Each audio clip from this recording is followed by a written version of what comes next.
بسم الله الرحمن الرحيم. الرحمن علم القرآن، خلق الإنسان علمه البيان. الشمس والقمر بحسبان، والنجم والشجر يسجدان. والسماء رفعها ووضع الميزان، ألا تطغوا في الميزان وأقيموا الوزن بالقسط ولا تخسروا الميزان. والأرض وضعها للأنام، فيها فاكهة والنخل ذات الأكمام، والحب ذو العصف والريحان. فبأي آلاء ربكما تكذبان؟ خلق الإنسان من صلصال كالفخار، وخلق الجان من مارج من نار. فبأي آلاء ربكما تكذبان؟ رب المشرقين ورب المغربين، فبأي آلاء ربكما تكذبان؟ مرج البحرين يلتقيان، بينهما برزخ لا يبغيان. فبأي آلاء ربكما تكذبان؟ يخرج منهما اللؤلؤ والمرجان، فبأي آلاء ربكما تكذبان؟ وله الجوار المنشآت في البحر كالأعلام، فبأي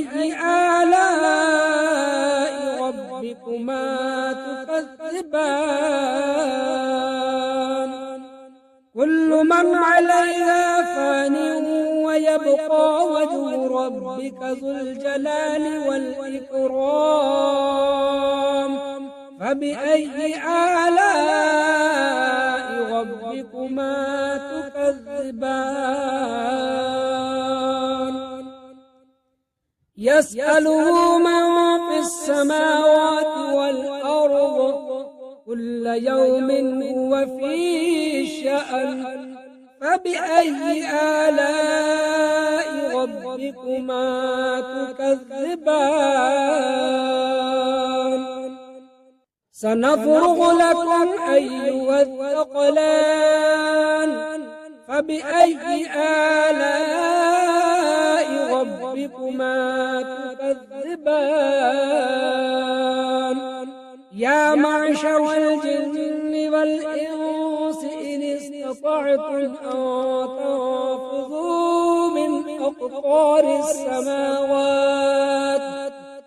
أقطار السماوات والأرض، فانفذوا لا تنفذون إلا بسلطان.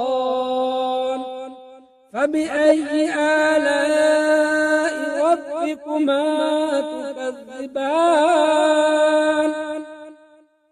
يرسل عليكما شواظ من نار ونحاس فلا تنتصران. فبأي آلاء ربكما تكذبان؟ فإذا انشقت السماء فكانت وردة كالدهان. فبأي آلاء ربكما تكذبان؟ فيومئذ لا يسأل عن ذنبه إنس فبأي آلاء ربكما تكذبان يعرف المجرمون بسيماهم فيؤخذ بالنواصي والأقدام فبأي آلاء ربكما تكذبان هذه جهنم التي يكذب بها المجرمون يطوفون بينها وبين حميم آن فبأي آلاء ربكما تكذبان ولمن خاف مقام ربه جنتان فبأي آلاء ربكما تكذبان ذواتا أفنان فبأي آلاء ربكما تكذبان فيهما عينان تجريان فبأي آلاء ربكما تكذبان فيهما من كل فاكهة زوجان فبأي آلاء ربكما تكذبان متكئين على فرش بطائنها من استبرق وجنى الجنتين دان فبأي آلاء ربكما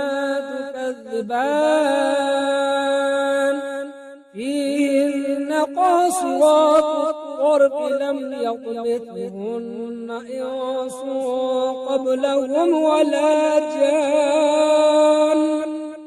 فبأي آلاء ربكما تكذبان كأنهن الياقوت والمرجان فبأي آلاء ربكما تكذبان هل جزاء الإحسان إلا الإحسان فبأي آلاء ربكما تكذبان ومن دونهما جنتان فبأي آلاء ربكما تكذبان مدهامتان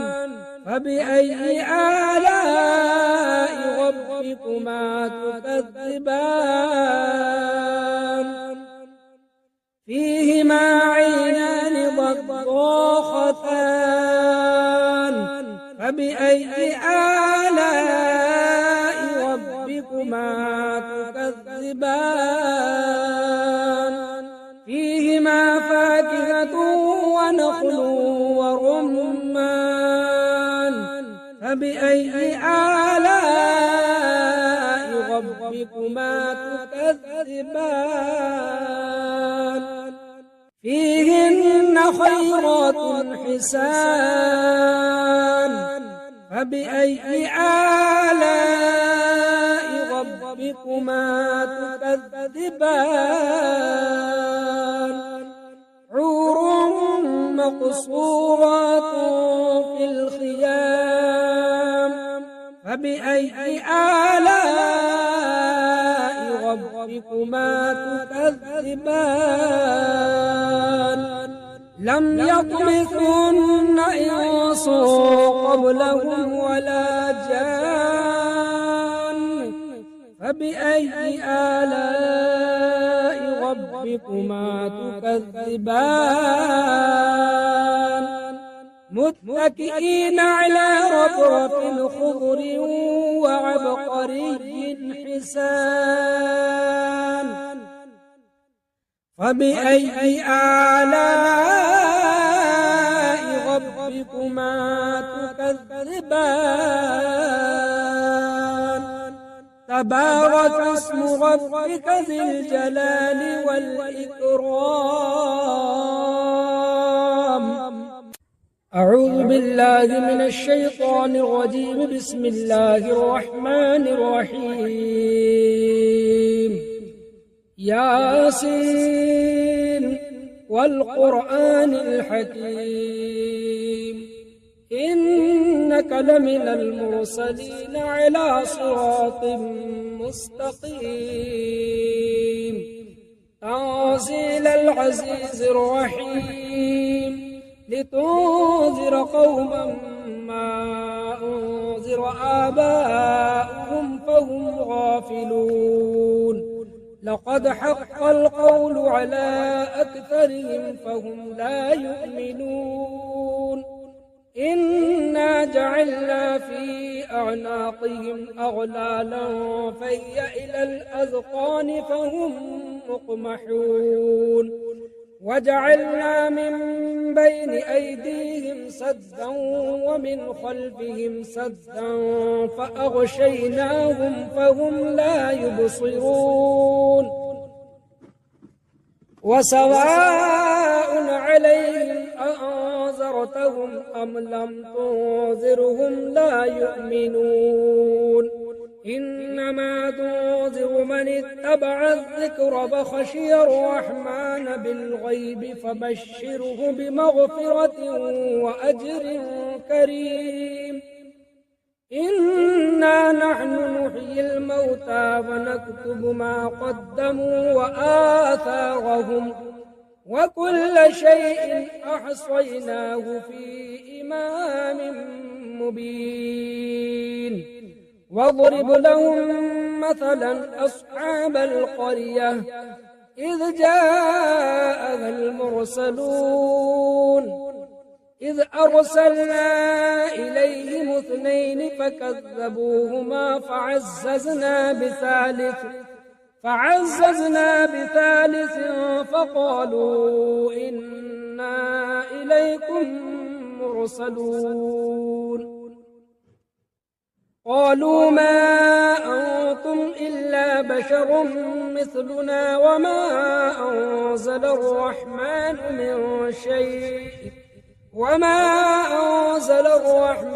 من شيء إن أنتم إلا تكذبون قالوا ربنا يعلم إنا إليكم لمرسلون وما علينا إلا البلاغ المبين قالوا إنا تطيرنا بكم لئن لم تنتهوا لنرجمنكم وليمسنكم منا عذاب أليم قالوا طائركم معكم أئن ذكرتم بل أنتم قوم مسرفون وجاء من أقصى المدينة رجل يسعى قال يا قوم اتبعوا المرسلين اتبعوا من لا يسألكم أجرا وهم مهتدون وما لي لا أعبد الذي فطرني وإليه ترجعون أأتخذ من دونه آلهة إن يردني الرحمن بضر لا تغن عني شفاعتهم شيئا ولا ينقذون إني إذا لفي ضلال مبين إني آمنت بربكم فاسمعون قيل ادخل الجنة قال يا ليت قومي يعلمون بما غفر لي ربي وجعلني من المكرمين وما أرسلنا على قومه من بعده من جند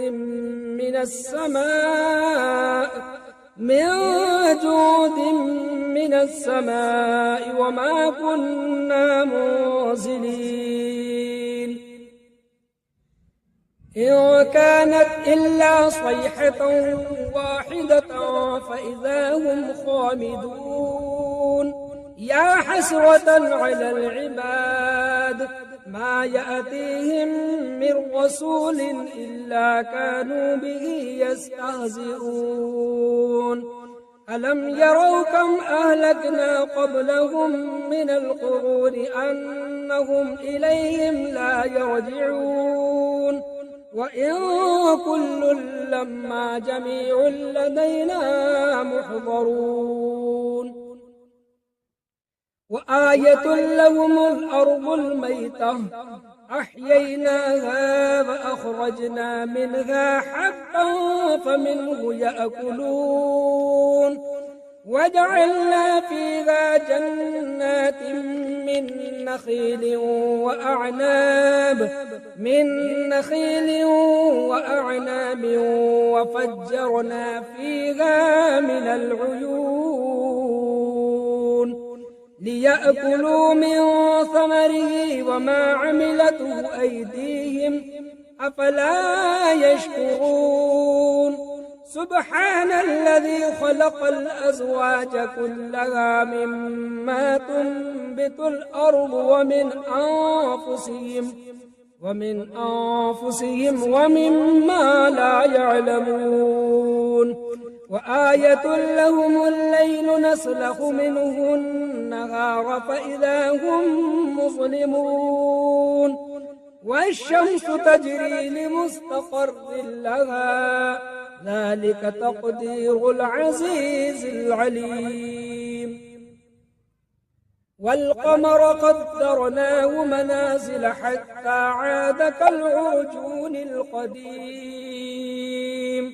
لا الشمس ينبغي لها أن تدرك القمر ولا الليل سابق النهار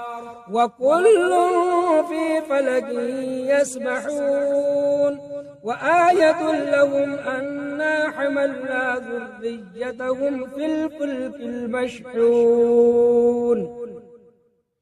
وخلقنا لهم من مثله ما يركبون وإن نشأ نغرقهم فلا صريخ لهم ولا هم ينقذون إلا رحمة منا ومتاعا إلى حين وإذا قيل لهم اتقوا ما بين أيديكم وما خلفكم لعلكم ترحمون وما تأتيهم من آية من آيات ربهم إلا كانوا عنها معرضين وإذا قيل لهم أنفقوا مما رزقكم الله قال الذين كفروا للذين آمنوا أنطعم من لو يشاء الله أطعمه إن أنتم إلا في ضلال مبين ويقولون متى هذا الوعد إن كنتم صادقين ما ينظرون إلا صيحة واحدة تأخذهم وهم يخصمون فلا يستطيعون توصية ولا إلى أهلهم يرجعون ونفخ في الصور فإذا هم من الأجداث إلى ربهم ينسلون قالوا يا ويلنا من بعثنا من مرقدنا هذا ما وعد الرحمن وصدق المرسلون إن كانت إلا صيحة واحدة فإذا هم جميع لدينا محضرون فاليوم لا تظلم نفس شيئا ولا تجزون إلا ما كنتم تعملون إن أصحاب الجنة اليوم في شغل فاكهون هم وأزواجهم في ظلال على الأرائك متكئون لهم فيها فاكهة ولهم ما يدعون سلام قولا من رب رحيم وامتازوا اليوم أيها المجرمون ألم أعهد إليكم يا بني آدم ألا تعبدوا الشيطان إنه لكم عدو مبين وأن اعبدوني هذا صراط مستقيم ولقد أضل منكم جبلا كثيرا أفلم تكونوا تعقلون هذه جهنم التي كنتم توعدون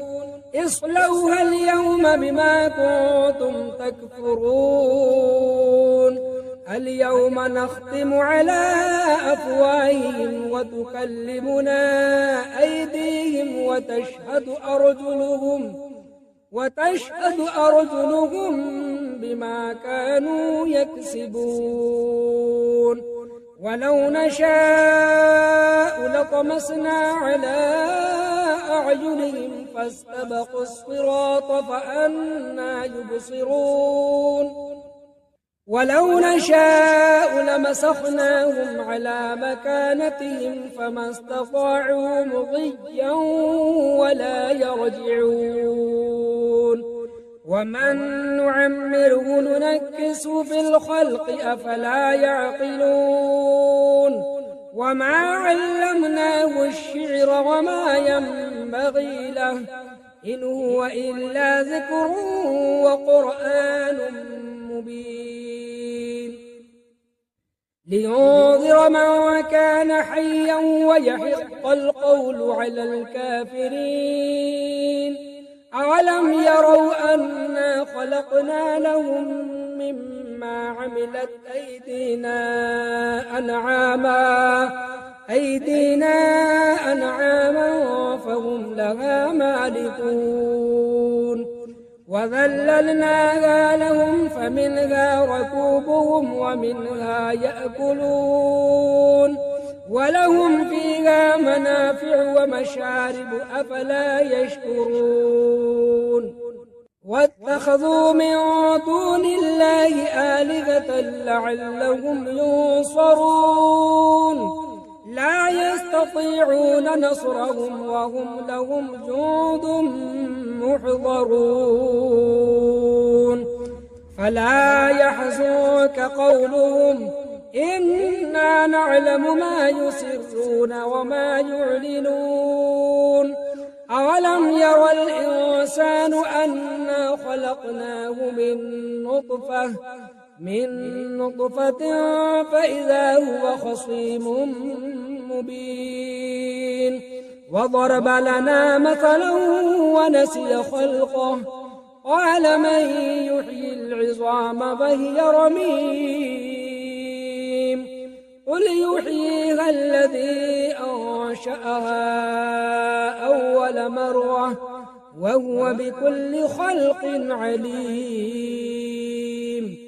الذي جعل لكم من الشجر الأخضر نارا فإذا أنتم منه توقدون أوليس الذي خلق السماوات والأرض بقادر على أن يخلق مثلهم بلى وهو الخلاق العليم إنما أمره